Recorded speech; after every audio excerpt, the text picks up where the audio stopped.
Hello and welcome to physics learning in साइथमेटिक्स। मैं निशी गुप्ता और हम पढ़ रहे हैं क्लास 12th फिजिक्स का 10th चैप्टर वेव ऑप्टिक्स। और आज का हमारा टॉपिक है डिफ्रैक्शन ऑफ लाइट वेव्स। तो डिफ्रैक्शन क्या होता है? If we clearly look at the shadow cast by an opaque object close to the region of geometrical shadow, there are alternate dark and bright regions, just like in interference. अगर हम light के path में एक opaque object रख देते हैं, मान लीजिए लाइट का पाथ है, ऐसे लाइट आ रही है, हमने एक ओपेक ऑब्जेक्ट जो है इसके सामने रख दी है, तो क्या होता है, हमको उसकी शैडो दिखाई देती है। ये जो है शैडो बन रही है इसकी। लेकिन अगर हम शैडो को ध्यान से देखें तो उसकी एजेस शार्प नहीं होती हैं। हमको कैसे दिखाई देता है? हमको अल्टरनेट डार्क और ब्राइट बैंड्स दिखाई देते हैं। ये सेंट्रल रीजन हमको डार्क दिख रहा है, फिर ब्राइट है, उसके बाद डार्क, फिर ब्राइट। इस तरह के हमको अल्टरनेट डार्क और ब्राइट रीजन्स दिखाई देते हैं। क्यों होता है? इसका मतलब क्या है? ये जो लाइट है ये ऐसे सीधी जाने की बजाय ये थोड़ी सी बेंड हो जाती है कॉर्नर्स पे। कॉर्नर्स जो ऑब्जेक्ट के एजेस होती हैं वहाँ से बेंड हो जाती है and it enters the region where we would expect a shadow, और शैडो वाले रीजन में भी एंटर हो जाती हैं। तो इसमें तो हमने ओपेक ऑब्जेक्ट रखी थी। ऐसा ये तब भी होता है जब लाइट किसी होल से पास होती है, छोटे से होल से। जैसे कि हम देख रहे हैं ये लाइट इंसिडेंट है इस छोटे से स्लिट के ऊपर, तो हमको क्या यहाँ पर ब्राइटनेस मिलती है क्योंकि लाइट सीधी आ रही है यहाँ पे। लेकिन यहाँ पर ब्राइटनेस मिलने के अलावा इसके साइड्स में जो पार्ट है वहाँ भी हमको कहीं कहीं पर ब्राइट रीजन्स दिखाई देते हैं। इसका मतलब लाइट जो है वो कॉर्नर्स पे फिर से बेंड हो गई है और वो शेडो वाले रीजन में एंटर कर जाती है, डार्क रीजन में एंटर कर जाती है। This phenomena of bending of light around the corners is called diffraction. ये जो लाइट कॉर्नर्स पे बेंड हो जाती है, this phenomena is called diffraction of light. और ये जो डिफ्रैक्शन है ये सभी तरह की वेव्स में दिखाई देता है। साउंड वेव्स हैं, लाइट वेव्स हैं, वाटर वेव्स, मैटर्स हैं, सभी में दिखाई देता है ये। लेकिन साउंड में तो हम इसको इजीली ऑब्जर्व कर सकते हैं। हमने देखा है कि we can hear sound waves from someone talking around the corner. क्यों होता है? ये डिफ्रैक्शन की फिनोमिना तभी सिग्निफिकेंट होती है कि जिन ऑब्जेक्ट से इंटरेक्शन हो रहा है वेव्स का, उन ऑब्जेक्ट्स का साइज और उन वेव्स की वेवलेंथ अगर कंपैरेबल है तो हम इजीली डिफ्रैक्शन को ऑब्जर्व कर सकते हैं। साउंड की वेवलेंथ जो है वो ज़्यादा होती है और जो हम डेली लाइफ में ऑब्जेक्ट्स इंटरेक्ट करते हैं उनके कंपैरेबल होती है, तो साउंड का डिफ्रैक्शन हमको इजीली से एक्सपीरियंस होता है। लेकिन लाइट के केस में क्या होता है? Wavelength of light is much smaller than the dimensions of most obstacles. We do not encounter diffraction effect of light in everyday observation, क्योंकि लाइट की वेवलेंथ जो है बहुत कम होती है और हम जो डेली लाइफ में ऑब्जेक्ट्स इंटरेक्ट करते हैं उनका साइज जो है कंपैरेटिवली काफ़ी ज़्यादा होता है, इसलिए हम डिफ्रैक्शन, लाइट के डिफ्रैक्शन को इजीली ऑब्जर्व नहीं कर सकते हैं। तो इस डिफ्रैक्शन के फिनोमिना को हम सिंगल स्लिट एक्सपेरिमेंट की हेल्प से समझने की कोशिश करेंगे। When a wave is obstructed by an obstacle, it bends round the corner, and this phenomena is known as diffraction. क्या होता है डिफ्रैक्शन? जब भी किसी वेव के रास्ते में एक ऑब्स्टिकल आ जाता है, कोई भी ओपेक ऑब्जेक्ट हो सकता है या एक अपर्चर हो सकता है, तो वो कॉर्नर से बेंड हो जाती है और इस बेंडिंग को हम बोलते हैं डिफ्रैक्शन, जिसको कि हम वेव आइडियाज से समझने की कोशिश करेंगे। इससे पहले हमने यंग्स डबल स्लिट एक्सपेरिमेंट पढ़ा था, जिसमें हमने देखा था कि ये जो नैरो स्लिट्स होती हैं ये कैसे एक्ट करती हैं as a new source from which light spreads out. ये हमने एक स्लिट ली थी, ये एक सोर्स की तरह एक्ट करती है, इसकी लाइट स्प्रेड होती है, और ये S1 और S2 दो स्लिट्स ली हैं जिनमें कि ये पास होती है, और S1 और S2 जो है दो कोहेरेंट सोर्सेस की तरह बिहेव करते हैं। S1 से भी वेव्स निकलती हैं, S2 से भी वेव्स निकलती हैं और ये स्प्रेड आउट होती हैं, और सामने अगर हम स्क्रीन रखते हैं तो हमको अल्टरनेट ब्राइट और डार्क फ्रिंजेस दिखाई देती हैं। ठीक है, अब इस यंग्स डबल स्लिट एक्सपेरिमेंट में अगर हम डबल स्लिट को रिप्लेस करते हैं सिंगल स्लिट से, illuminated by a monochromatic source, monochromatic means single wavelength, तो क्या होता है, a broad pattern with a central bright region is seen। अगर हमने यहाँ पर एक सिंगल स्लिट लगा दी है लाइट के पाथ में, तो हम क्या देखते हैं, जो हम स्क्रीन रखते हैं यहाँ पर हमको एक पैटर्न दिखाई देता है जिसमें कि सेंटर में हमको कैसे दिखाई देती है, ये bright region, and on both sides there are alternate dark and bright regions, और सेंटर के दोनों तरफ हमको alternate dark और bright regions हमको दिखाई देते हैं। लेकिन दोनों में डिफरेंस क्या है, the intensity becoming weaker away from the center। जो यंग्स डबल स्लिट एक्सपेरिमेंट में था उसमें हमने देखा था ये जो ब्राइट फ्रिंजेस हैं इनकी इंटेंसिटी सबकी सेम होती है, कम नहीं होती है। हमने इसका कर्व भी ड्रॉ किया था ऐसे, इंटेंसिटी सभी फ्रिंजेस की सेम होती है। लेकिन इस केस में हम क्या देखते हैं, ये जो सेंट्रल फ्रिंज है इसकी इंटेंसिटी ज़्यादा होती है, जो अगली ब्राइट फ्रिंज है उसकी इंटेंसिटी कम होती है, नेक्स्ट ब्राइट है उसकी इंटेंसिटी और भी कम होती जाती है। It means the intensity is becoming weaker away from the centre. तो फिगर में हम देख रहे हैं a parallel beam of light falling normally on a slit Ln of width a। ये एक पैरेलल बीम आ रही है लाइट की किसी सोर्स से S से, और ये इस स्लिट पे Ln एक स्लिट है, इसके ऊपर स्ट्राइक करती है और स्लिट की विड्थ कितनी है a।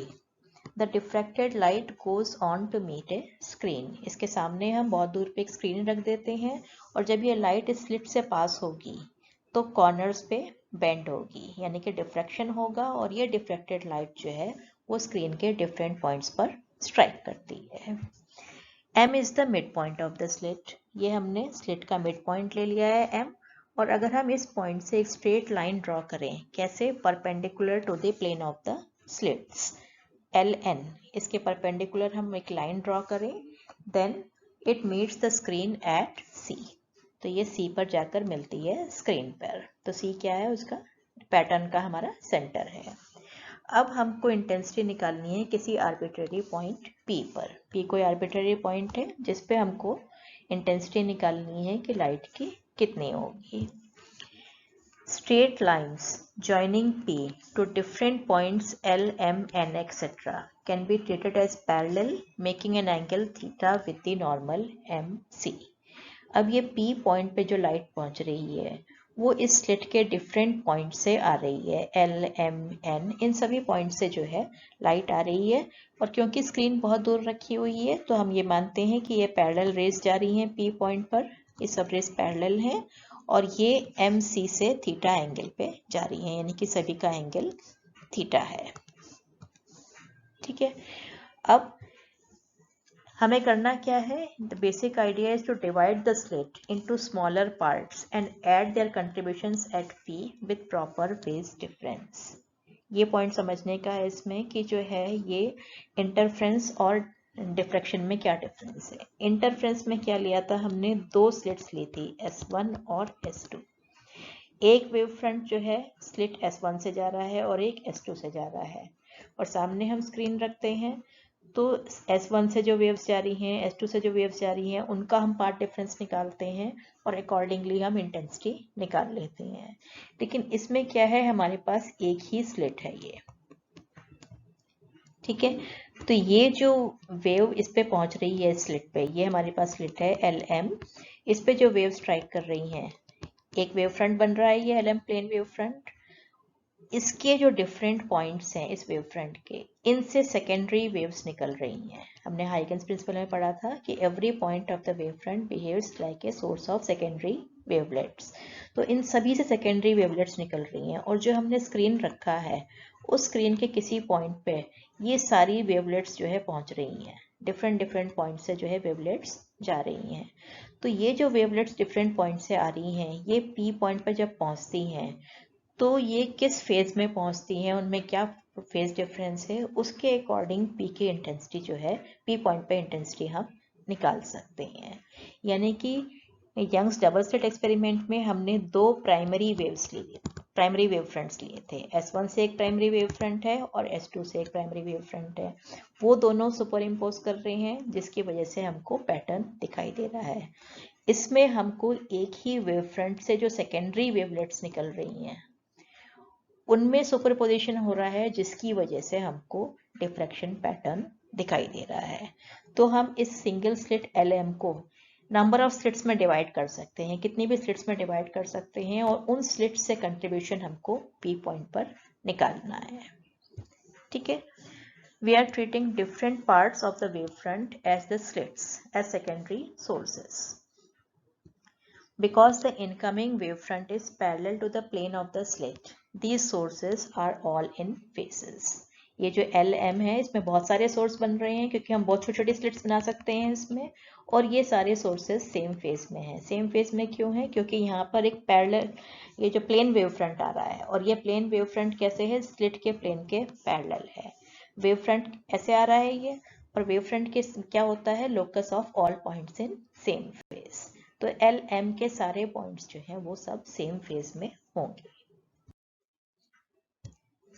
तो सबसे पहले हम निकालते हैं path difference between the two edges of the slit.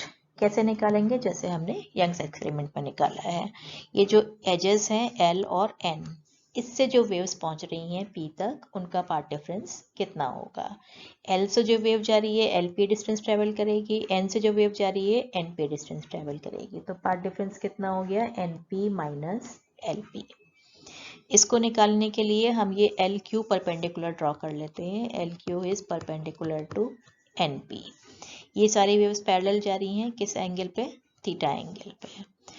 तो अगर हमारे पास ये एंगल थीटा है,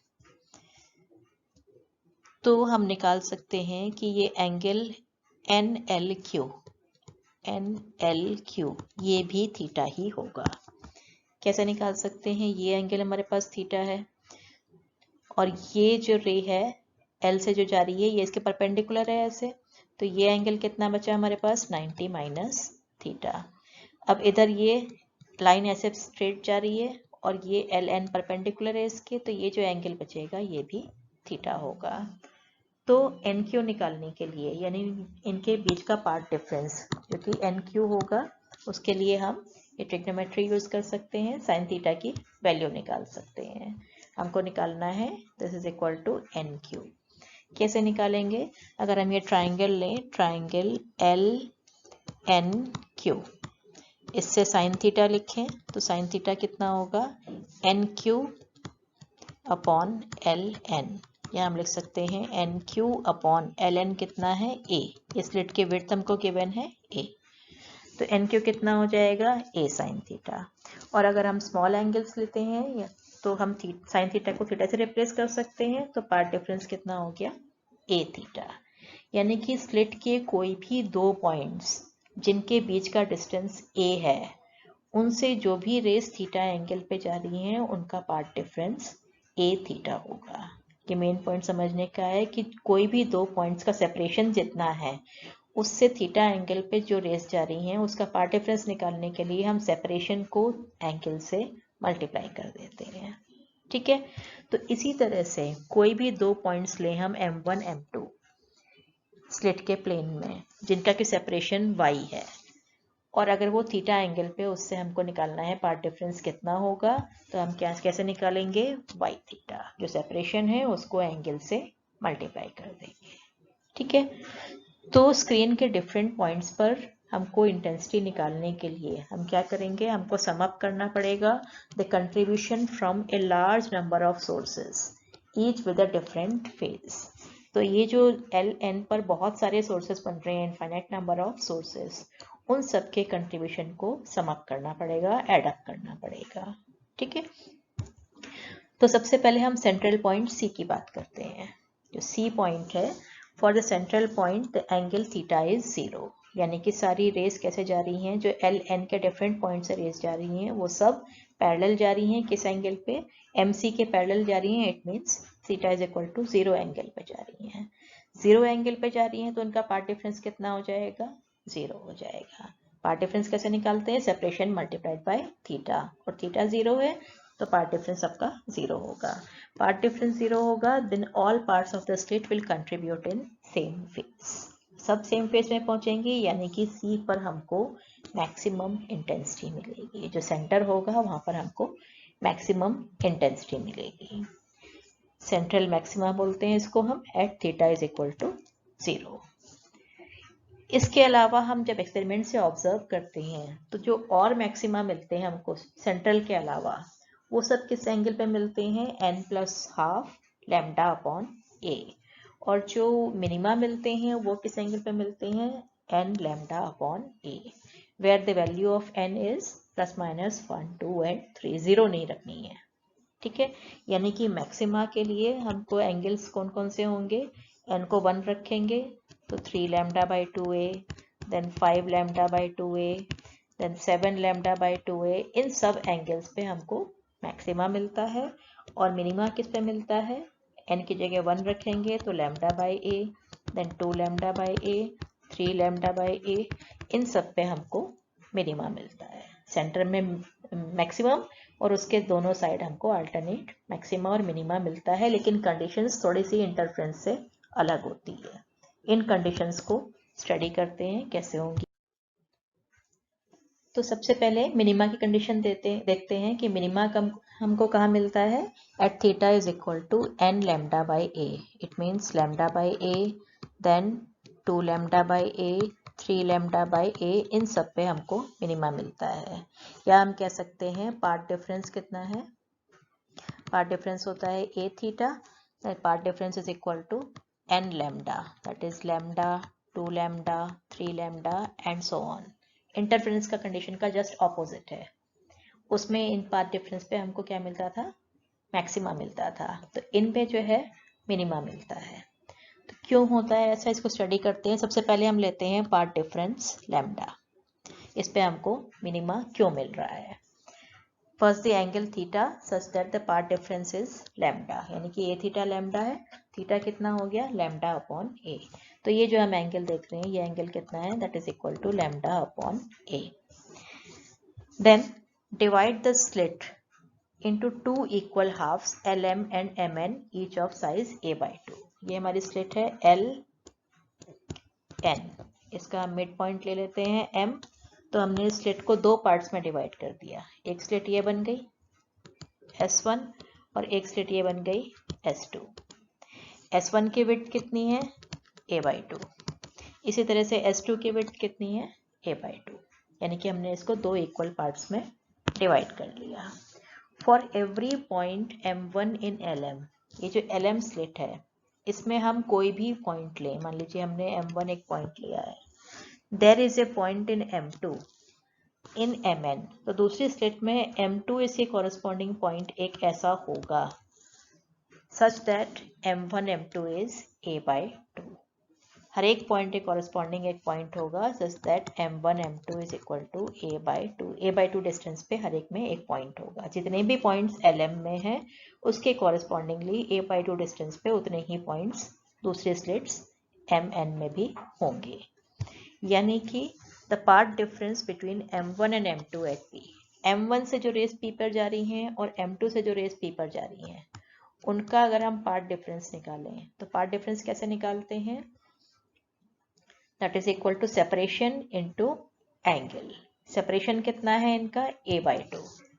एंगल कितना ले रहे हैं हम, थीटा एंगल पे। P पॉइंट किस एंगल पे है, थीटा एंगल पे। तो a/2 को थीटा से मल्टीप्लाई कर देंगे और थीटा हमने कितना लिया है, that is equal to lambda upon a। ठीक है, तो पार्ट डिफरेंस कितना हो जाएगा, a/2 multiplied by theta, it is equal to a/2 multiplied by lambda upon a। A से ए कैंसिल हो जाएगा, lambda by 2। Lambda by 2 path difference है तो फेज डिफरेंस कितना हो जाएगा, दैट इज 5। इसका मतलब ये जो कंट्रीब्यूशन है M1 से और M2 से, that is 180 out of phase. 180 out of phase है, it means it cancel each other in the direction of lambda by A. इस डायरेक्शन में जो अपर स्लिट है S1 उससे जितना भी कंट्रीब्यूशन होगा और लोअर स्लिट S2 से जितना भी कंट्रीब्यूशन होगा वो सब कैंसिल आउट हो जाएगा। And therefore we get zero intensity, यानी कि मिनिमा एट दिस एंगल। इस एंगल पे हमको मिनिमा मिलता है जब पार्ट डिफरेंस लैम्डा होता है। We can similarly show that the intensity is zero for other values of angles except 0. It means theta is equal to lambda by a, 2 lambda by a, 3 lambda by a and so on. lambda by a का हम कर चुके हैं। Next हम लेते हैं theta is equal to 2 lambda by a। अब जो हमने एंगल लिया है that is 2 lambda by a, इस पे इंटेंसिटी चेक करते हैं। कैसे? ये L है और ये N है, ये हमारी स्लिट है A विड्थ की। इसको हम अब 4 पार्ट्स में डिवाइड कर लेते हैं। तो हमारे पास 4 स्लिट्स बन गई हैं। ये S1, this one S2, S3 and S4। अब ये जो हमारे पास स्लिट्स हैं इनकी विड्थ कितनी है? A/4। तो अगर हम S1 में एक पॉइंट M1 लेते हैं और S2 में एक पॉइंट M2 लेते हैं such that M1 M2 is equal to A/4, या हम कह सकते हैं कि S1 में जो भी पॉइंट्स हैं उनके कॉरस्पॉन्डिंगली S2 में पॉइंट्स होंगे जिनका कि डिस्टेंस A/4 है, सेपरेशन A/4 है। ठीक है, तो M1 M2 से जो रेस जा रही हैं उनका अगर हम पार्ट डिफरेंस निकालें तो पार्ट डिफरेंस कैसे निकालते हैं हम? Path difference is equal to separation into angle. Separation कितना है? A/4 इनटू एंगल थीटा, या हम लिख सकते हैं A/4 into 2 lambda upon A। We get that is equal to lambda by 2। इसका मतलब S1 और S2 से जो रेस जा रही हैं जितनी भी, वो सब लैम्डा बाय 2 के पार्ट डिफरेंस पे जाएंगे। इट मीन्स फेज डिफरेंस कितना हो जाएगा उनका? Phase difference will be pi, that is 180। Out of phase होंगी तो इनका कंट्रीब्यूशन कैंसिल हो जाएगा। इसी तरह से S3 और S4 का कंट्रीब्यूशन भी आपस में कैंसिल हो जाएगा जितनी भी इस एंगल पे जा रही हैं, यानी कि इस एंगल पे हमको क्या मिलेगा? मिनिमा। इसी तरह से हम इसको भी प्रूव कर सकते हैं। थीटा इज 3 लैम्डा बाई ए। उस केस में क्या करेंगे? ये जो स्लिट है हमारे पास LN, इसको हम 6 पार्ट्स में डिवाइड कर लेंगे, P, Q, R and S, यानी कि 6 स्लिट्स बन जाएंगी। S1, S2, S3, S4, S5 and S6, और हर एक के स्लिट की विड्थ कितनी होगी? A/6। ठीक है, अब हम S1 में एक पॉइंट लेंगे M1 और S2 में एक पॉइंट लेंगे M2। कैसे लेंगे? Such that M1 M2 is equal to A/6। S1 के हर एक पॉइंट के लिए हमारे पास A/6 डिस्टेंस पे S2 पे एक पॉइंट होगा। तो इनसे जो वेव्स जा रही हैं इनका पार्ट डिफरेंस कितना होगा इस एंगल पे? पार्ट डिफरेंस कैसे निकालते हैं हम? Separation multiplied by angle. Separation है A/6, एंगल है 3 lambda by A। We will get again lambda by 2। It means again ये फेस जो अपोजिट फेस में होंगी, यानी कि S1 से जितनी भी रेस जा रही हैं और S2 से जितनी भी रेस जा रही हैं वो आपस में कैंसिल हो जाएंगी। सिमिलरली S3 S4 की कैंसिल हो जाएंगी, S5 और S6 की कैंसिल हो जाएंगी। तो इन सभी वैल्यूज पे हमको क्या मिलेगा? मिनिमा मिलेगा। तो अब हम मैक्सिमा की कंडीशन देखते हैं कि किन पॉइंट्स पे हमको मैक्सिमा मिलता है, और ये हमारा मैक्सिमा जो है इसकी इंटेंसिटी धीरे धीरे कम क्यों होती है। तो मैक्सिमा की कंडीशन ये है हमारी, यानी कि theta is equal to N1 रखेंगे तो 3 lambda by 2A, then 5 lambda by 2A, 7 lambda by 2A and so on. ठीक है, तो फर्स्ट लेते हैं हम theta is equal to 3 lambda by 2A, यानी कि ये जो एंगल है जिस पे कि हमको इंटेंसिटी निकालनी है, ये angle theta, that is equal to 3 lambda upon 2A। तो हम क्या करते हैं कि हम इस स्लिट को, ये जो हमारी LN स्लिट है, इसको हम 3 पार्ट्स में डिवाइड कर लेते हैं, 3 इक्वल पार्ट्स में। P, Q, ये हमारे स्लिट के 3 पार्ट्स हो गए, ये S1, S2 एंड S3, और हर एक की विड्थ कितनी हो जाएगी? That will be A/3।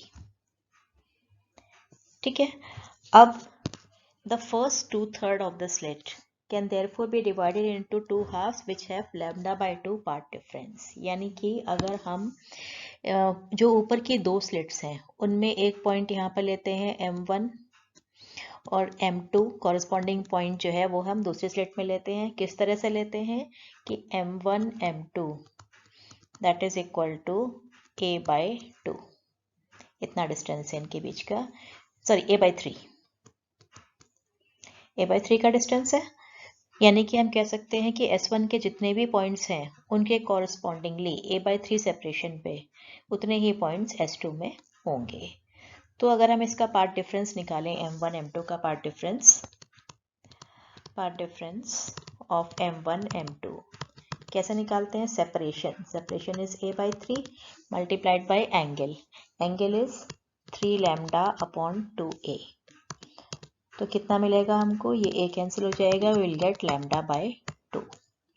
λ/2 है, इसका मतलब फेज डिफरेंस कितना हो जाएगा? दैट इज इक्वल टू पाई या 180। या हम कह सकते हैं कि S1 से जितनी भी वेव्स जा रही हैं और S2 से जितनी भी वेव्स जा रही हैं वो आउट ऑफ फेज होंगी, कैंसिल हो जाएंगी।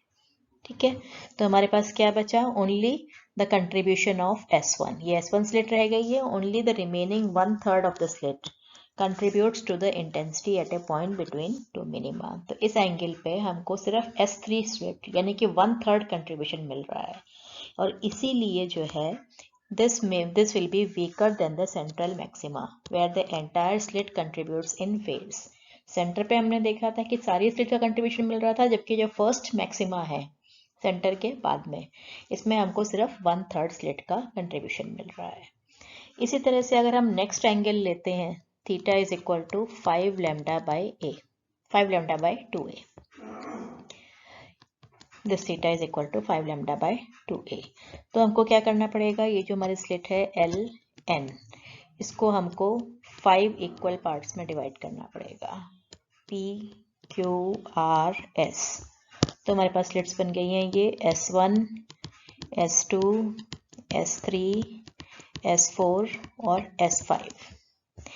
S1 और S2 के दो पॉइंट्स M1 M2 कैसे लेंगे हम? M1 M2 is equal to, ये जो स्लिट्स की विड्थ हो गई है अब हमारे पास है A/5, तो M1 M2 इज A/5। तो इनका अगर हम पार्ट डिफरेंस निकालें तो कितना होगा? Separation A/5 multiplied by angle, that is 5 λ/2a, we will get again λ/2a। इसका मतलब S1 और S2 का कंट्रीब्यूशन आपस में निल हो जाएगा, कैंसिल हो जाएगा। इसी तरह से S3 और S4 का निल हो जाएगा। तो हमारे पास क्या बचा? 1/5 स्लिट बची है जिसका कि कंट्रीब्यूशन हमको मिलेगा। तो जैसे जैसे हम आगे बढ़ते जाएंगे 2 3 4 n की वैल्यू रखते जाएंगे तो हम क्या देखते हैं कि इनका कंट्रीब्यूशन जो है धीरे धीरे कम होता जाएगा। 1/5 से मिल रहा है, फिर 1/7 से मिलेगा, फिर 1/9 से मिलेगा।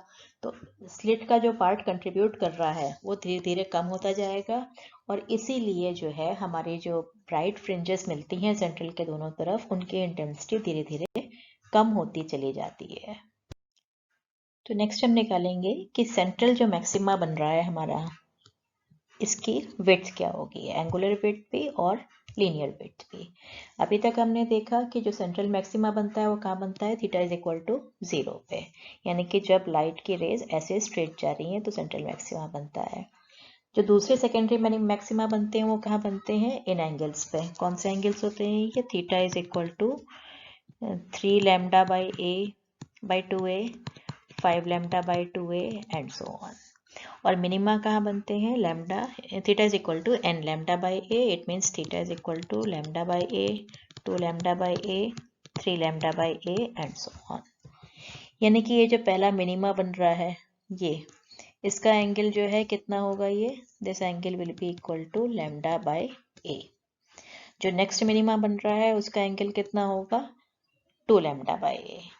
जो मैक्सिमा बन रहा है इसका ये जो एंगल है ये कितना होगा? 3 λ/2a। तो डिफरेंट एंगल्स पे हमको मैक्सिमा मिनिमा मिलते हैं। अगर हमको इस सेंट्रल फ्रिंज की विड्थ निकालनी है तो हम क्या करेंगे? ये जो एंगल है और ये एंगल है, अगर एंगुलर विड्थ की बात करें तो किनका एंगल? D1 और D2 का, जो फर्स्ट डार्क फ्रिंजेस बन रही हैं, दो डार्क फ्रिंजेस, उनके बीच का डिस्टेंस निकालना होगा या एंगल निकालना होगा अगर एंगुलर विड्थ है। तो पहले एंगुलर विड्थ निकालते हैं। एंगुलर विड्थ कितनी हो जाएगी? जिस एंगल पे फर्स्ट डार्क बन रही है, फर्स्ट मिनिमा कितने पे, लैम्डा बाई ए पे, ये एंगल थीटा है, तो theta plus theta that is equal to lambda by a plus lambda by a which is equal to 2 lambda by a. The angular width will be 2 lambda upon a.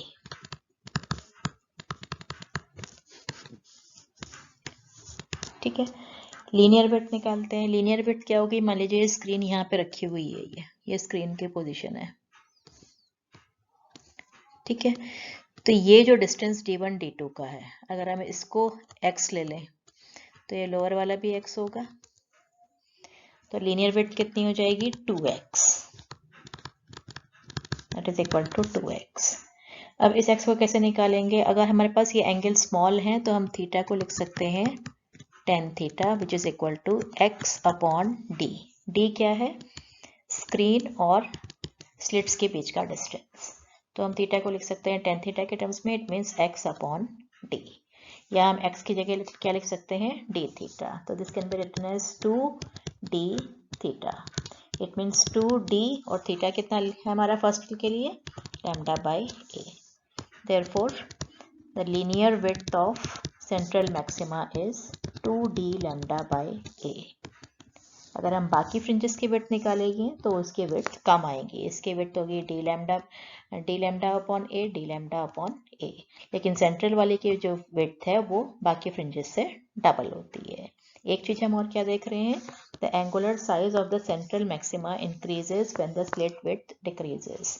अगर इस slit की width को, ये जो ए है इसके width, इसको अगर हम कम कर दें, दिस विड्थ, इसको अगर हम डिक्रीज कर दें तो क्या होगा, एंगुलर विड्थ जो है वो इंक्रीज हो जाएगी, यानी कि ये जो बैंड है और भी ज़्यादा वाइड बनेगा. ठीक है, बाकी कैसे डिपेंड करता है ये, अगर हम स्क्रीन का डिस्टेंस चेंज करें, ये स्क्रीन है, यहाँ पर अगर हम इसका डिस्टेंस बढ़ा दें, अगर हम स्क्रीन को यहाँ ले जाएं, यहाँ ले जाएंगे, तो ये जो एंगल है इसमें कोई चेंज नहीं होगा, एंगुलर विड्थ तो उतनी रहेगी. ये आप देख रहे हैं, ये एंगुलर विड्थ, ये तो लैम्डा अपॉन ए पे बनेगा, एंगुलर विड्थ में डी कहीं भी नहीं आ रहा है कैपिटल का, तो एंगुलर विड्थ में कोई भी चेंज नहीं होगा, लेकिन लीनियर विड्थ बढ़ जाएगी. ये जो लीनियर विड्थ है ये बढ़ जाएगी, क्यों, क्योंकि linear width is proportional to capital D. इसी तरह से अगर हम स्क्रीन को पास ले आए तो हम देखेंगे लीनियर विड्थ क्या होगी, कम हो जाएगी. तो लीनियर विड्थ कैपिटल डी पर डिपेंड करती है, एंगुलर विड्थ डिपेंड नहीं करती, जैसे कि हमने इंटरफेरेंस में भी देखा था. बाकी ये दोनों विड्थ किस पर डिपेंड करती है, लैम्डा पे और ए पे. लैम्डा के डायरेक्ट वेरिएशन, वेवलेंथ बढ़ाएंगे तो एंगुलर विड्थ भी बढ़ेगी, लीनियर विड्थ भी बढ़ेगी. स्लिट का डिस्टेंस बढ़ाएंगे, स्लिट का विड्थ बढ़ाएंगे अगर हम, तो दोनों चीज़ें कम हो जाएंगी, एंगुलर विड्थ भी और लीनियर विड्थ भी. तो नेक्स्ट पढ़ते हैं intensity distribution of diffraction fringes. ये जो डिफ्रैक्शन पैटर्न बनता है हमारा, उसकी इंटेंसिटी कैसे वेरी करती है. तो the intensity has a central maximum at theta is equal to 0. इधर हमने एंगल लिया है ये एक्स एक्सिस पे और वाई एक्सिस पे इंटेंसिटी. तो जब एंगल 0 है, थीटा इज इक्वल टू 0, तो इंटेंसिटी कितनी है, मैक्सिमम. उसके बाद जो हमको सेकेंडरी मैक्सिमा मिलते हैं वो हमें डिफरेंट एंगल्स पे मिलते हैं, किस पे, 3 lambda by 2a, 5 lambda by 2a and so on. इसका मतलब ये एंगल कितना है, this is 3 lambda by 2a, this angle is 5 lambda by 2a, और इनकी इंटेंसिटी धीरे धीरे कम होती जाती है. मिनिमा कहाँ मिलते हैं हमको, at theta is equal to n lambda by a. It means theta is equal to lambda by a, 2 lambda by a, 3 lambda by a and so on. ये जो थीटा है, this is lambda by a, this one is 2 lambda by a and so on.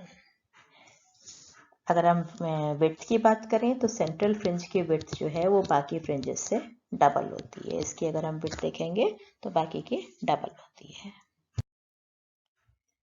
Next is difference between interference and diffraction. जो हमने दो phenomena पढ़ी हैं light की, इनके बीच में क्या डिफरेंस है. एक्चुअली इनको डिफ्रेंशिएट करना बहुत मुश्किल है, क्योंकि ये दोनों फिनोमेना साथ साथ ही ऑकर होती हैं. जैसे कि In Young's double slit experiment, we must note that the pattern on the screen is actually a superposition of single slit diffraction from each slit and the double slit interference pattern. जो हमने Young's double slit experiment पढ़ा था, 2 slit ली थी उसमें हमने, ये slit S1 और ये S2, उनके बीच का डिस्टेंस दैट इज D। तो हमने जो है S1 S2 से वेव्स लेके उनका हमने इंटरफेरेंस पैटर्न बनाया था।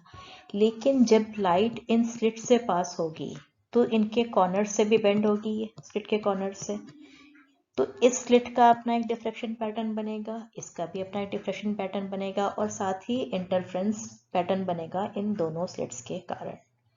तो जो हमको जो ग्राफ दिखाई देता है एक्चुअली में वो इस तरह का ग्राफ हमको मिलता है डबल स्लिट एक्सपेरिमेंट में। इसमें क्या है, दोनों पैटर्न साथ साथ हमको दिखाई दे रहे हैं। ये जो येलो लाइन का कर्व है, this one, this is showing the interference structure, और ये जो आपको डार्क कलर से दिखाई दे रहा है outer covering, that is due to the diffraction. ठीक है, डिफ्रैक्शन में जो फ्रिंजेस बनती हैं उनकी विड्थ कितनी होती है, जो डिफ्रैक्शन की जो एनवेलप है इसकी विड्थ होगी 2d लैम्डा अपॉन a, और जो इंटरफेरेंस में फ्रिंजेस बन रही हैं उनकी विड्थ हम निकालते हैं beta is equal to d lambda upon d, इससे निकालते हैं। इसमें d क्या है, दोनों के बीच का डिस्टेंस, इसमें a क्या है, स्लिट की विड्थ, दिस इज a, इनकी विड्थ जो है वो a, तो दोनों का कॉम्बिनेशन है इसमें। It shows a broad diffraction peak in which there appear several fringes of smaller width due to the double slit interference। ये diffraction peak दिखाई दे रहा है हमको ब्रॉड सा, ये जो है ये वाला, और इसमें छोटी छोटी हमको इंटरफेरेंस फ्रिंजेस बनती हुई दिखाई दे रही हैं। अब अगर ये जो स्लिट की विड्थ है A, अगर हम इस A को बहुत छोटा करते जाएं, बिकमिंग वेरी स्मॉल, तो ए को छोटा करने से क्या होगा, ये जो डिफ्रैक्शन एनवेलप है ये और ज्यादा बढ़ता जाएगा। ठीक है, diffraction pattern will become very flat, तो उस केस में हमको क्या मिलेगा, ये क्लियर इंटरफेरेंस पैटर्न दिखाई देगा। तो इंटरफेरेंस को क्लियरली देखने के लिए हमको स्लिट्स जो हैं दोनों बहुत ही नैरो लेनी होती हैं, तभी हमको क्लियर पैटर्न दिखाई देता है। अगर स्लिट्स ब्रॉड होंगी तो इंटरफेरेंस के साथ डिफ्रैक्शन भी प्रोमिनेंट हो जाएगा, तो हमको इस तरह का पैटर्न मिलेगा, a mixed of interference and diffraction. अब हम दोनों पैटर्न्स को कंपेयर करते हैं। ये है इंटरफेरेंस पैटर्न, प्योर इंटरफेरेंस का pattern, and this one is for diffraction. क्या क्या डिफरेंसेस देखते हैं इसमें हम। The interference pattern has a number of equally spaced bright and dark bands. इसमें जो फ्रिंज विड्थ है, डार्क और ब्राइट दोनों की जो विड्थ है वो इक्वल होती है, और इनकी इंटेंसिटी जो है ब्राइट फ्रिंजेस की वो भी सबकी इक्वल होती है। जबकि डिफ्रैक्शन पैटर्न में it has a central bright maxima which is twice as wide as the other maxima. जो सेंटर में मैक्सिमा बन रहा है, ब्राइट फ्रिंज बन रही है, उसकी विड्थ बाकी ब्राइट फ्रिंजेस की विड्थ से डबल होती है। साथ ही the intensity falls as we go to successive maxima away from the centre on either side. Central maxima की इंटेंसिटी ज़्यादा होती है, और जैसे जैसे हम दोनों साइड्स में जाते हैं इंटेंसिटी मैक्सिमा की कम होती जाती है। Next is we calculate the interference pattern by superimposing two waves originating from two narrow slits. यानी कि हम दो स्लिट्स लेते हैं और दोनों स्लिट्स जो है वो सोर्स की तरह बिहेव करती हैं, तो दो प्राइमरी वेव फ्रंट्स वो दोनों इंटरफेयर करते हैं, सुपर इम्पोज करते हैं, जिससे कि हमको पैटर्न मिलता है। जबकि डिफ्रैक्शन में it is superposition of continuous family of waves from each point on a single slit. एक ही स्लिट के जो डिफरेंट पॉइंट्स हैं वो सेकेंडरी सोर्सेज की तरह बिहेव करते हैं, और सेकेंडरी वेवलेट्स जो सुपर इम्पोज करती हैं तो उनसे जो पैटर्न बनता है that is diffraction pattern. Then for a single slit of width A, the first minima of diffraction pattern occurs at an angle of lambda upon A. जो maximum इसका मिनिमा मिलता है डिफ्रैक्शन का मिनिमा, ये हमको किस पे मिलता है, लैम्डा अपॉन ए पे, जो पहला मिनिमा मिलता है। ए क्या है, स्लिट की width. At the same angle we get a maxima for narrow slit separated by distance a. अगर जो है हमारे पास इंटरफ्रेंस पैटर्न है तो उसमें हमको जो मैक्सिमा मिलता है वो मिलता है हमको पहला मैक्सिमा लैम्डा अपॉन डी पर, जब डी क्या है दोनों स्लिट्स के बीच का distance. In interference and diffraction both, दोनों में light energy is redistributed. Light energy का रीडिस्ट्रीब्यूशन होता है. It means if it reduces in one region producing a dark fringe, it increases in another region producing a bright fringe. कुछ regions ऐसे होते हैं जहाँ पे हमको डार्क फ्रिंज मिलती है यानी कि इंटेंसिटी कम हो जाती है, लाइट की एनर्जी कम हो गई है. तो कुछ रीजन्स ऐसे भी होते हैं जहाँ पे ब्राइट फ्रिंज मिलती है, इंटेंसिटी बढ़ जाती है. कुल मिला के देयर इज नो गेन और loss of energy which is consistent with the principle of conservation of energy. Principle of conservation of energy को फॉलो करता है. तो इंटरफ्रेंस और डिफ्रैक्शन के जो डिफरेंसेस हैं उनको हम टेबुलर फॉर्म में भी लिस्ट कर सकते हैं जो हमने अभी पढ़े हैं. पहला डिफरेंस, इसमें जो है प्राइमरी वेवफ्रंट्स दो सोर्सेज से लेते हैं, इसमें सेकेंडरी वेवलेट्स का सुपरपोजिशन होता है. इंटरफ्रेंस में फ्रिंज विड्थ जो है वो कांस्टेंट होती है, जबकि डिफ्रैक्शन में सेंट्रल फ्रिंज जो है that is twice wide as the other fringes. Interference में सभी मैक्सिमा की इंटेंसिटी सेम होती है और डिफ्रैक्शन में जो सेंट्रल मैक्सिमा है वो ब्राइटेस्ट होता है और दोनों साइड्स में इंटेंसिटी कम होती जाती है. And one more difference, there is a good contrast between maxima and minima. Maxima और मिनिमा के बीच में गुड कॉन्ट्रास्ट होता है, whereas there is a poor contrast between maxima and minima in diffraction. Next is the validity of ray optics. An aperture, slit or hole of size A illuminated by a parallel beam sends diffracted light into an angle of approximately lambda upon A, which is the angular size of the central bright maxima.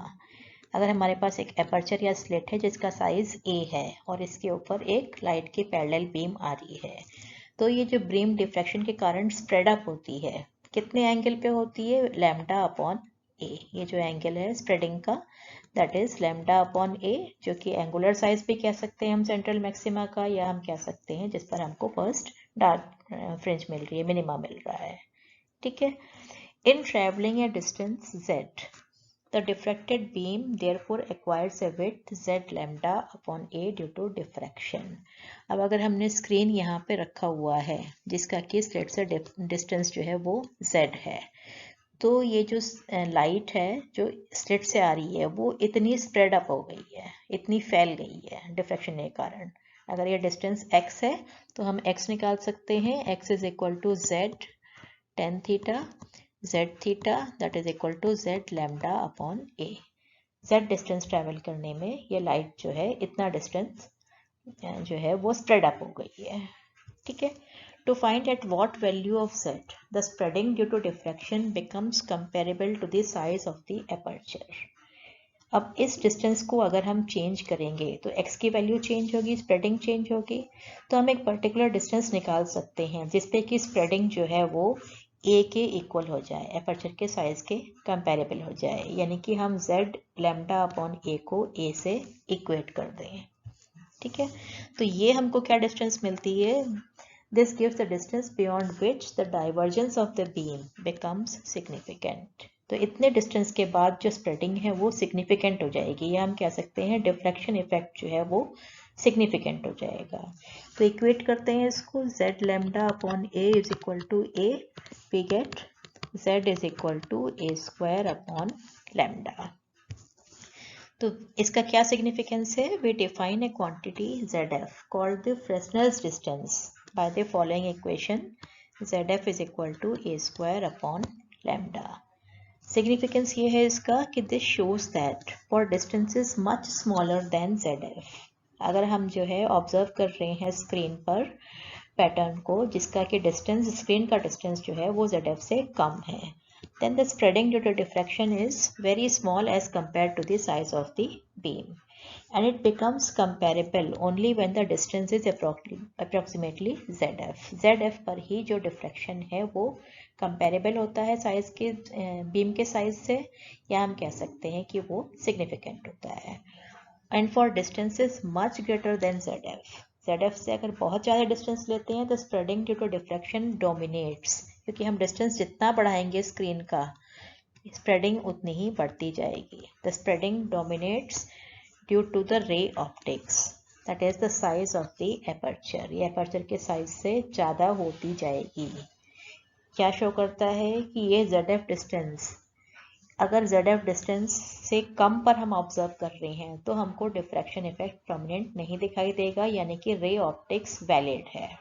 और ZF से ज़्यादा distance पे जो है हमको wave optics use करना है, यानी कि हमको इंटरफेरेंस और डिफ्रैक्शन पैटर्न हम ठीक से ऑब्जर्व कर सकते हैं. और अगर हम इस इक्वेशन की बात करें z is equal to a² upon lambda, it also shows that ray optics is valid in the limit of wavelength tending to 0. अगर wavelength जो है वो 0 के इक्वल हो जाए, tending to 0, it means that z is tending to infinity, यानी कि infinite distance तक रे ऑप्टिक्स वैलिड होगी. जितनी वेवलेंथ कम होगी उतनी ही डिस्टेंस ये ज़्यादा होगी. जहाँ तक हमारी रे ऑप्टिक्स वैलिड होगी, इसके आगे हमको जो है वेव ऑप्टिक्स की हेल्प लेनी होगी, या हम कह सकते हैं डिफ्रैक्शन और इंटरफेरेंस जो है वो सिग्निफिकेंट हो जाएंगे. एक न्यूमेरिकल करते हैं इस way based. Estimate the distance for which ray optics is good approximation for the aperture of 4 mm, wavelength is 400 nanometer. Aperture का size given है हमको 4 mm, wavelength is 400 nanometer. It means 400 into 10 to the power minus 9 meter.